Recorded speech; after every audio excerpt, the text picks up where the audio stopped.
So, okay, we're here with, what's the name again? The company's called Render. It's a South Korean company founded in 2011.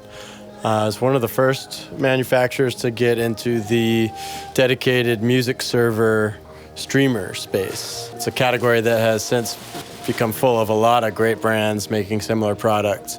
But Render was one of the pioneers of the category. It provides access to your own music collection in addition to streaming services, content coming from streaming services like Tidal, Qobuz, Spotify was just recently added.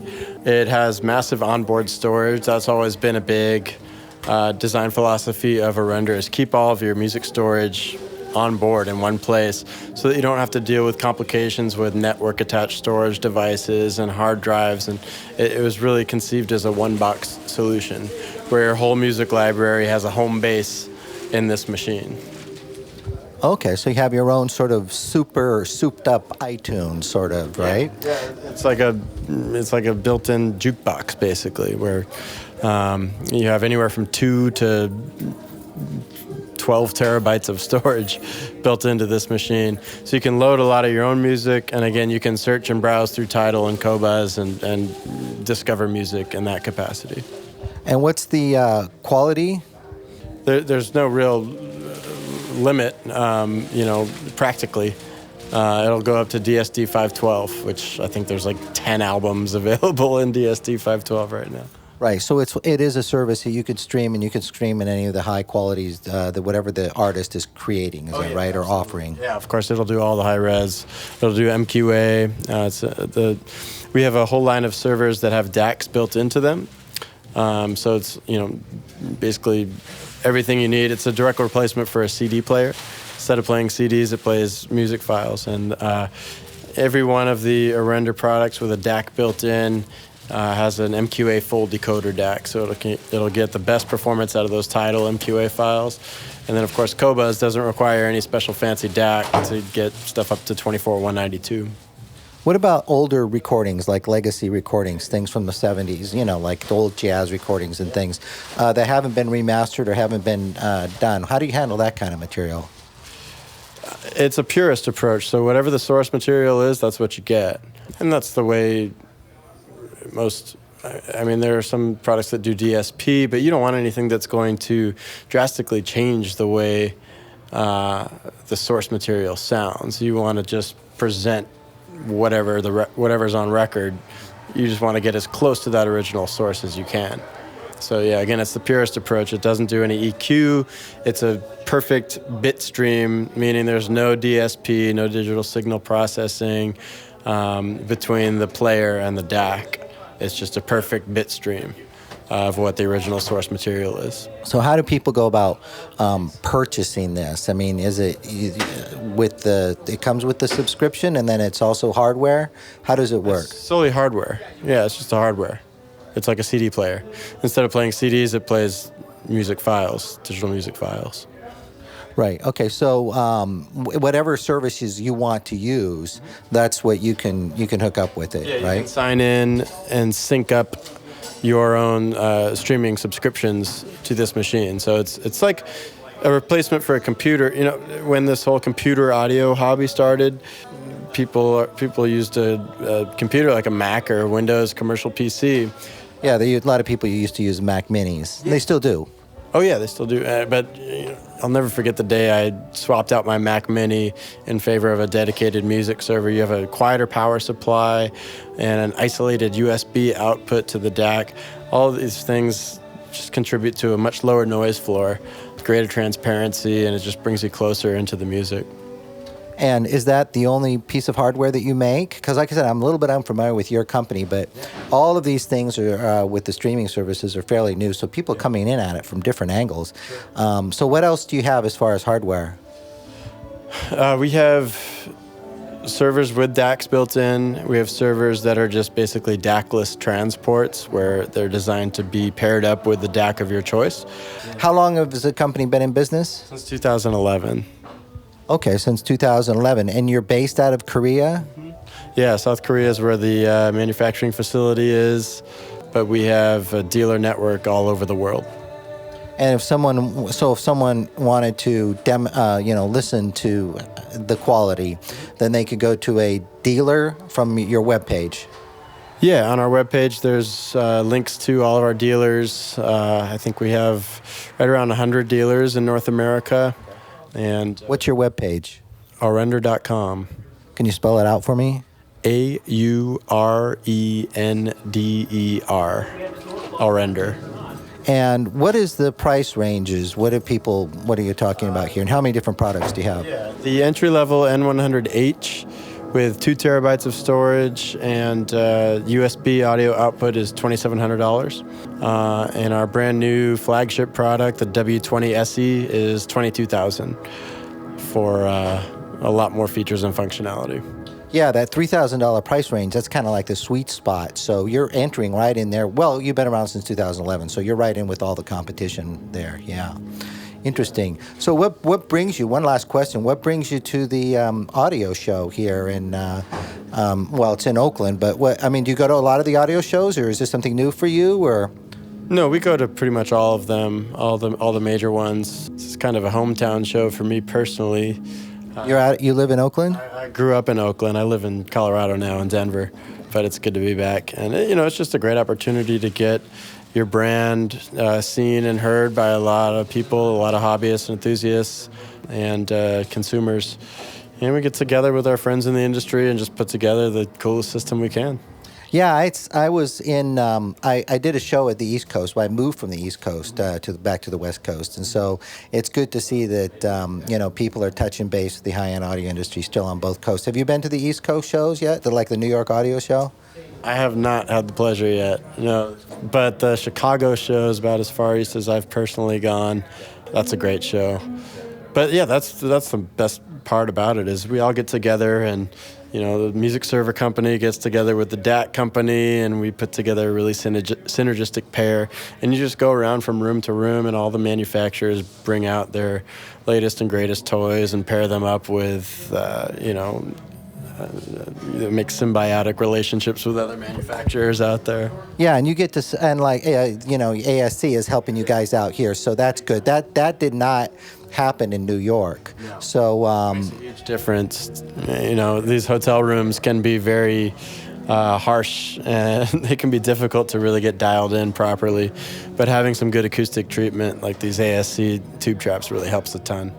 Right, it's good you said that. I recommended them earlier, and one more time. Your name, one more time? Ari Margolis. I handle customer service and tech support for Aurender. Okay, well, thanks a lot. That was nice and clear, and it's a lot of fun. As long as everybody has a good attitude and it's just hearing people are relaxing, that's fun. Most people do. Thanks a lot. You're listening to the UnCommonCore podcast.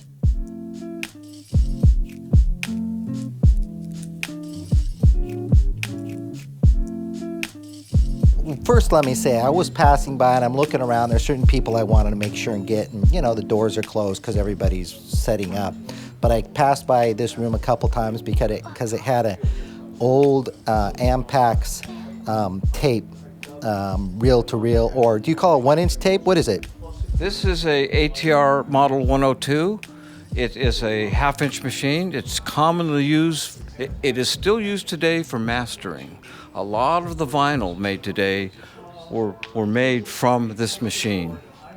It's a mastering machine. It looks like something from Abbey Road days. Is the manufacture date on the sticker is 1977. Okay, so a little bit after Abbey Road. Yes, sir. Yes. But okay, so who are you? Why is this machine sitting in here, and what's going on with it? Excellent questions. My name is Tim Maritani. I've been involved with high-end audio playback since the early 70s. The machine is here because when the day is done comparing different formats, whether we're streaming or digital, it all started on tape. And this is a very good place to begin as a reference. And we have here copies of running masters from great material.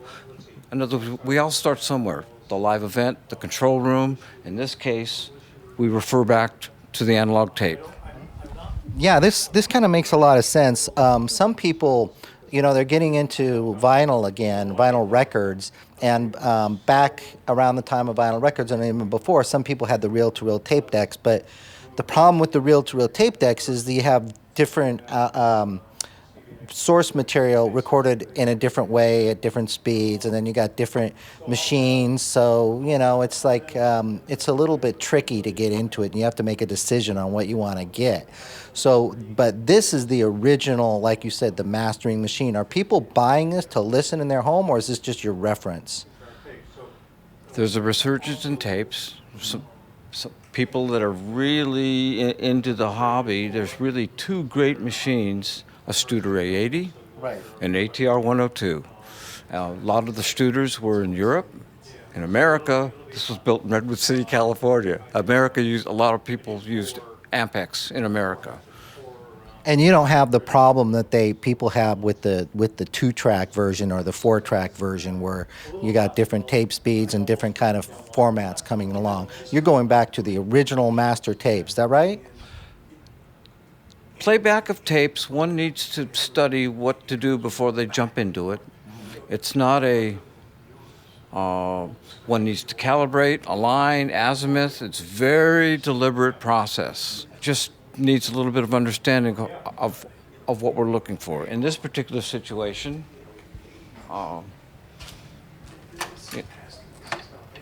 we have half-inch heads, and this head stack is removable, and you can plug in a 1/4-inch stack.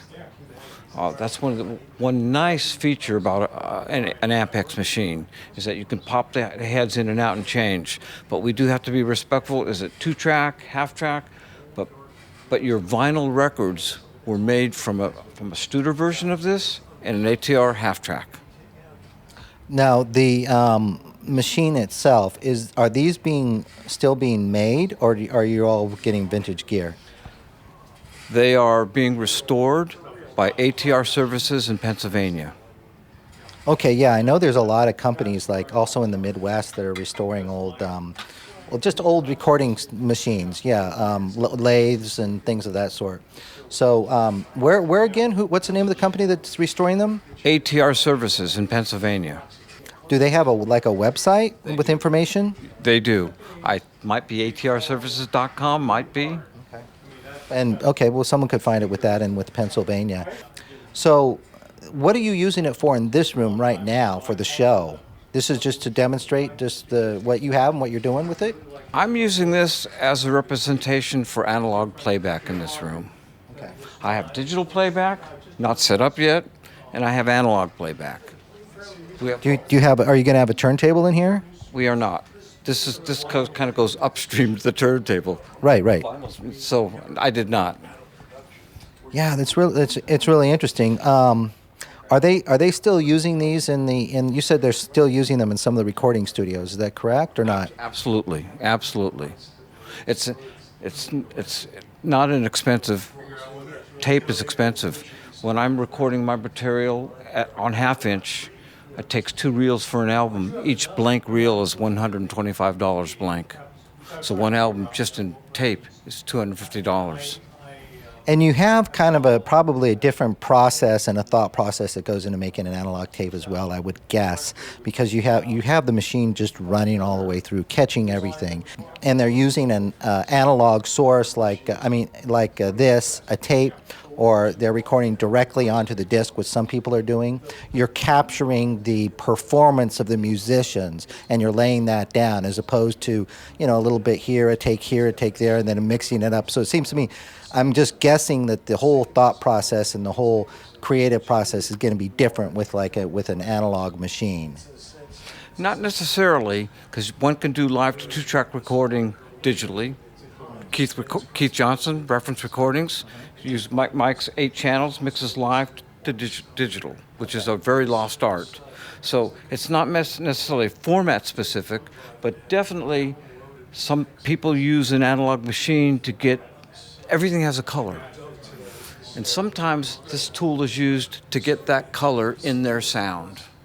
But a well-maintained analog machine is really difficult to surpass. Okay, well, how's it going? I mean, how long have you been doing this, and is the business growing? Is it just kind of tapering? What's going on with the business? From a tape standpoint, the business is growing. And actually, if you want to talk to somebody about the hobby of tape, the gentleman behind me has got a tape collection of thousands of albums of the greatest material, and somebody you might also want to ask about, is the hobby growing? And absolutely it is. But we're talking small growth, not like streaming and Spotify. Well, yeah, it's probably a niche within a niche. Yes, sir. A niche within a niche within a niche, but it is growing. What if someone wanted to? I mean, back in the old days, I mean, they're not that old, but I guess it's all relative. People used to get together for watching sessions of old films. And now people can buy turntables. It's not that big of a commitment. But this seems like it's a big commitment. Is there anywhere people can go to listen to the old analog tapes, or do they really have to kind of purchase or know somebody?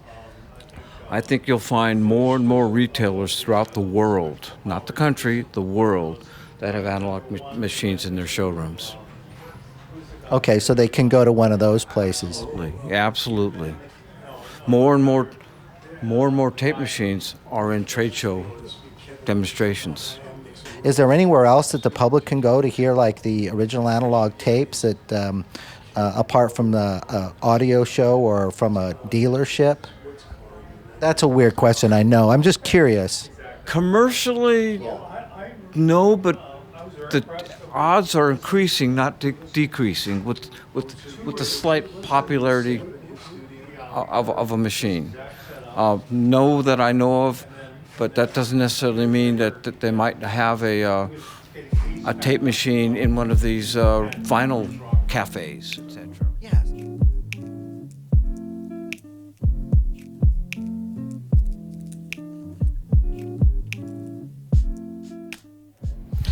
Okay, so you, I hear, are the man that has the best analog tape collection in the world. Is that correct?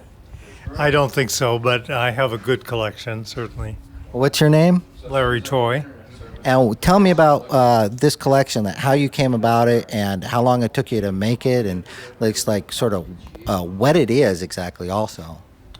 Well, I started collecting tapes many, many years ago, but it was not until the tape project that I really started getting involved with the 15-inch 15-inch per second two-track tapes, which are sort of the gold standard for sound quality I think that exists, certainly for analog sound quality.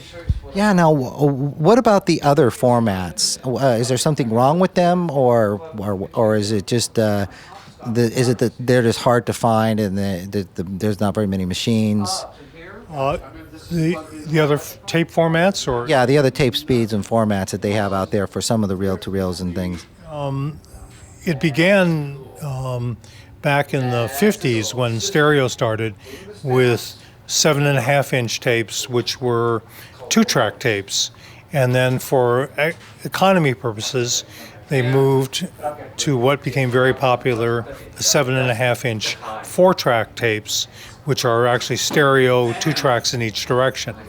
And then for economy purposes, to save money on tape, they moved to 3.75 inch per second 4-track tapes. So that lowered the quality even more.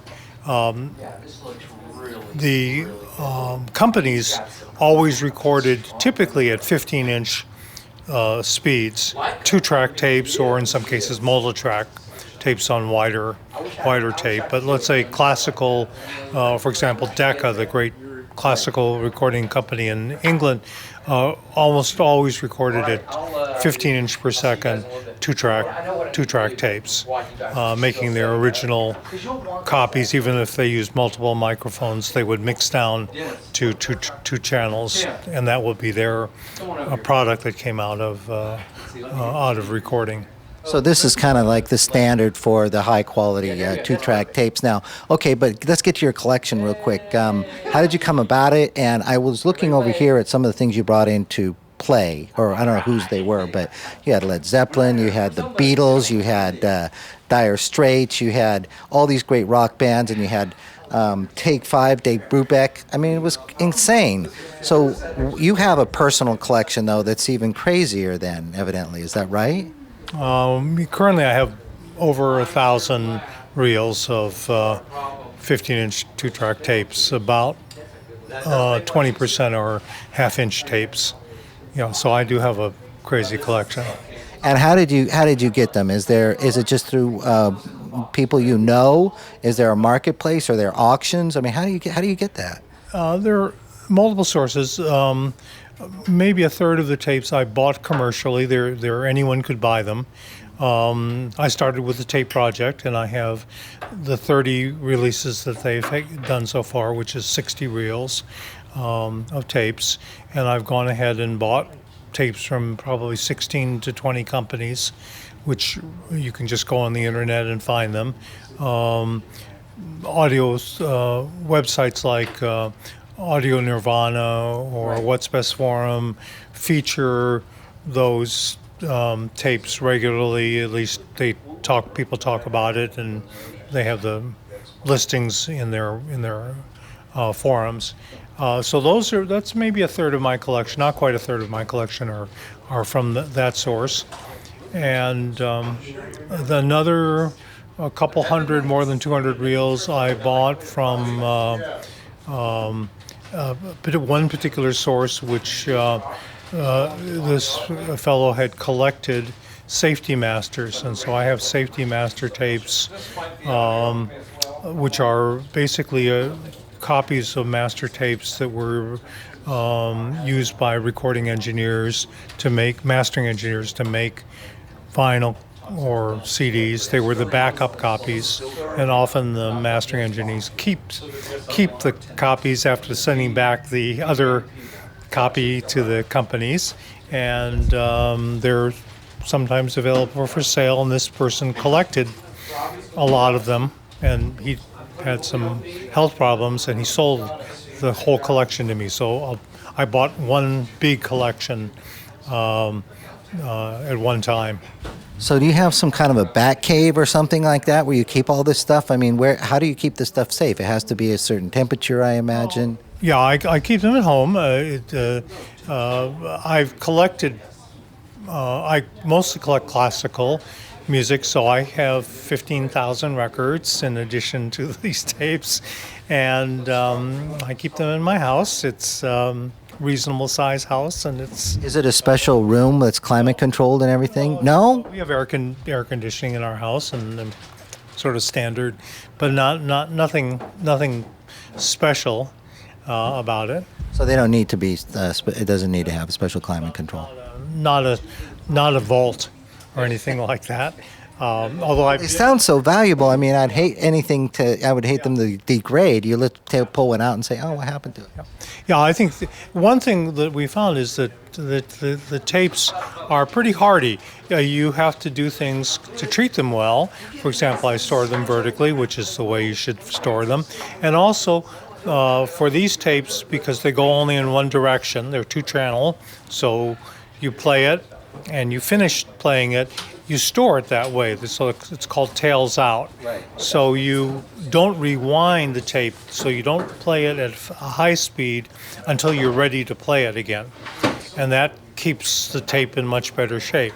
But there are tapes I have tapes that are 30, 40 years old that are in great condition. Because they've been kept well and been taken care of. People also recommend you might play them once every few years, just to sort of exercise them, like taking your dog out for a walk. Well, that makes sense. So what are some of your favorite ones that you find yourself going back to again and again? Well, I started, I've been always interested in classical music. So my classical collection is my biggest, and I have probably 500 classical reels.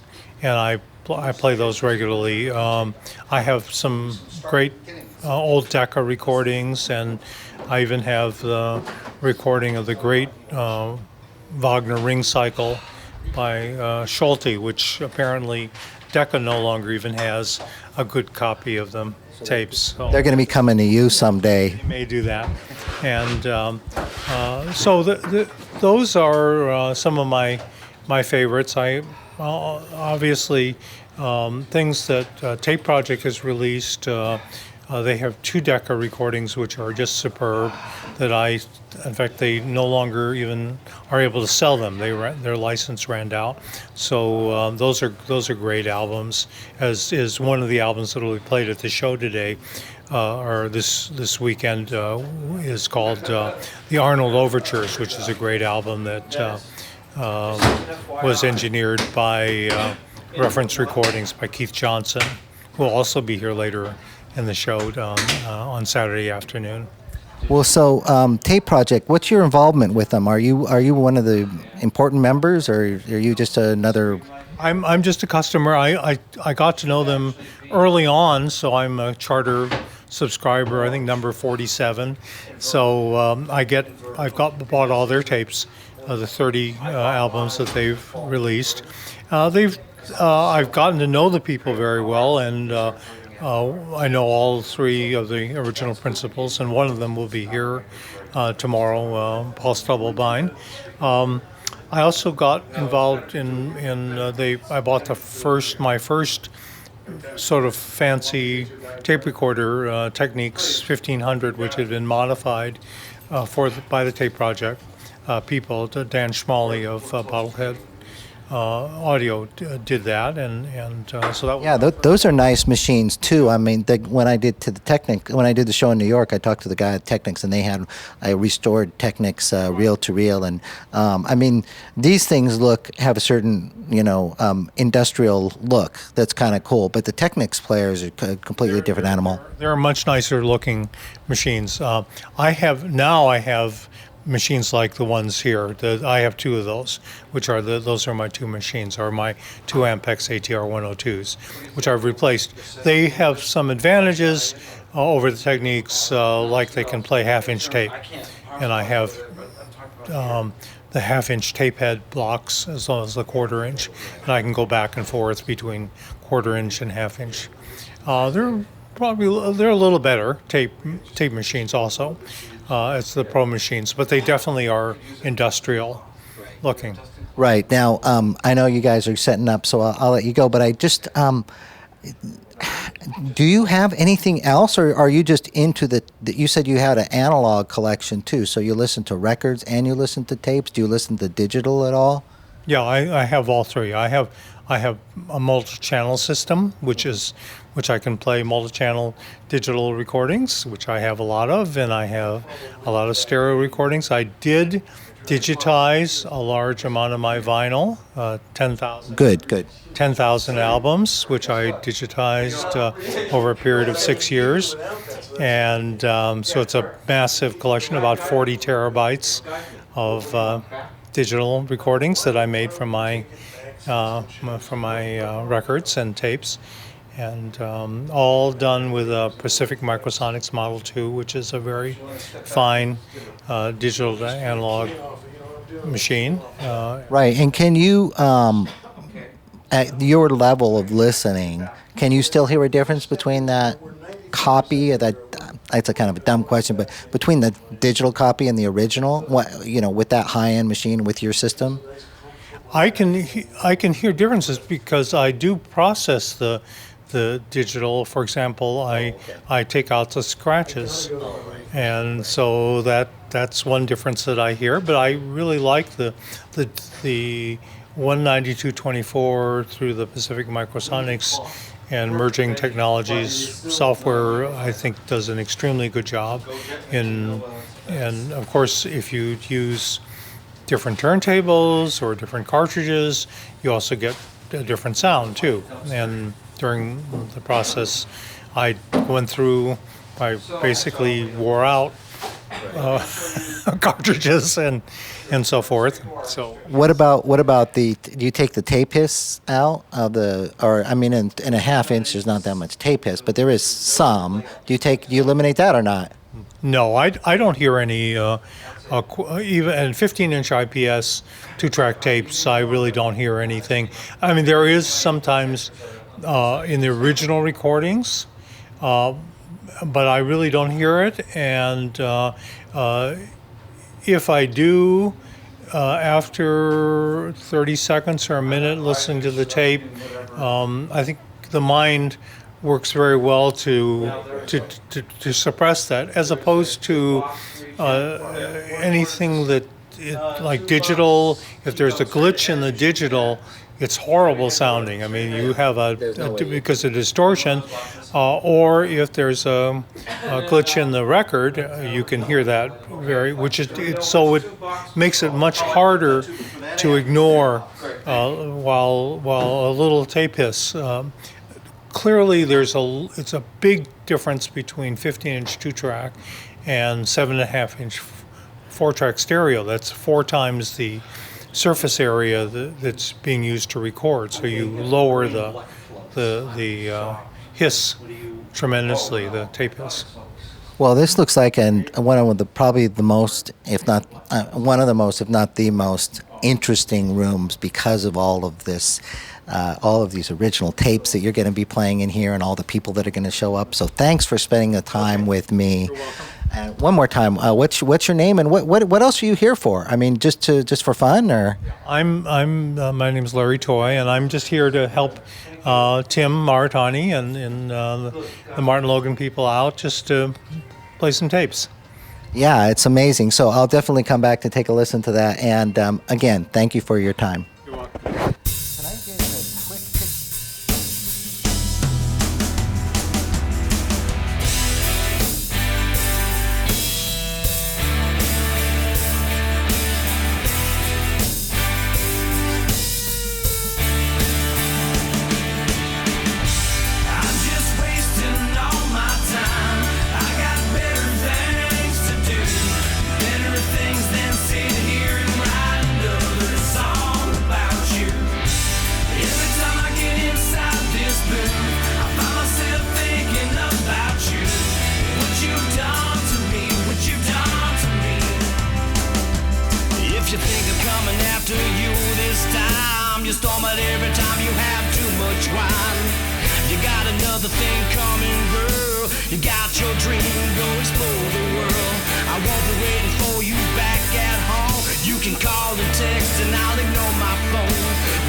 Stare where you go round and round. I'm taking the blame for all the shit you've done. You play with my emotions like you're having fun.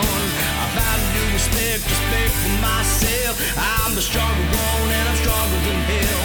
I think it's best if we just cut ties. We've given it hell, no need to try. Why don't we try to do this to ourselves? We both know you're the one who needs the help. I'm standing up for all the times that I was weak. Let's call it a truce and leave respectfully.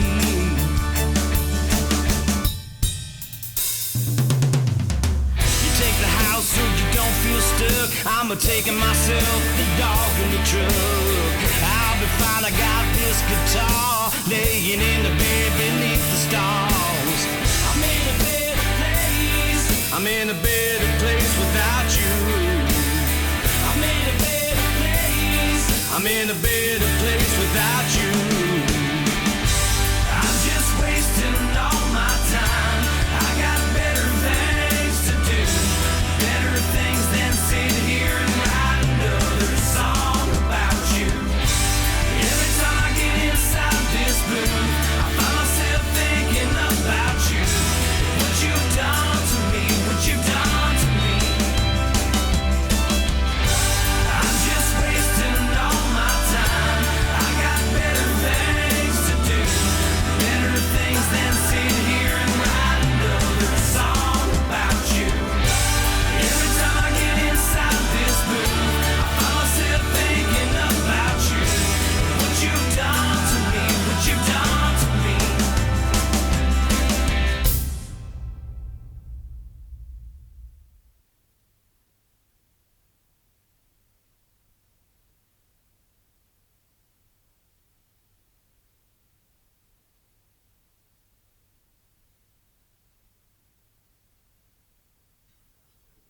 You've been listening to the UnCommonCore podcast with Thomas Howell. I'm Satoko Smith. Thank you for listening.